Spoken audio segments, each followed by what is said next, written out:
Capsule भरीत वांग्याची निर्मिती कशी झाली?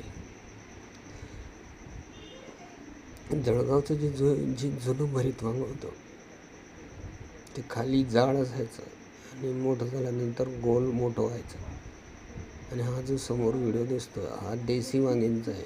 ही वांगीन बारीक, लांब आणि सर्वसाधारण 5-6 इंचाची असायची.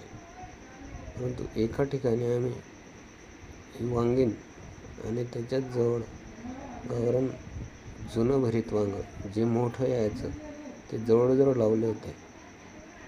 2 चाचं, 1 चाच्याचं 1 चाच्याचं यांचा दोघांचा संकर झाला आणि त्याच्यातून कॅप्सूल भरीत वांग्याची निर्मिती झाली. आणि मग ते सिलेक्शन करून पुढे त्याचं परीक्षण करण्यात आलं आणि आता हे वांगीण आहे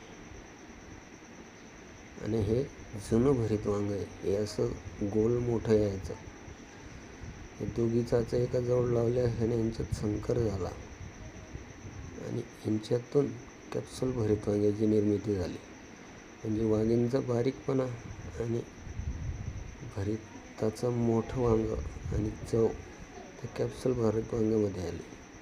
आम्ही निवड पद्धतीने तसे काही झाडं पुढच्या प्लॉटला सिलेक्ट केली जी आम्हाला नजरेस पडली आणि मग त्याच्यातून 5-6 प्लॉट सिलेक्शन करत करत कॅप्सूल भरीत वांग्याची निर्मिती झाली.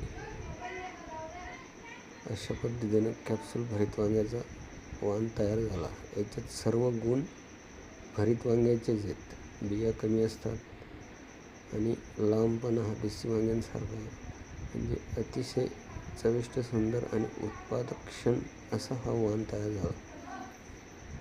सिलेक्शन पद्धतीने त्याचे पुढे आम्ही चांगले झाडं सिलेक्शन करून ते बी काढत गेलो आणि परीक्षण करत हा वाण तयार करण्यात आला.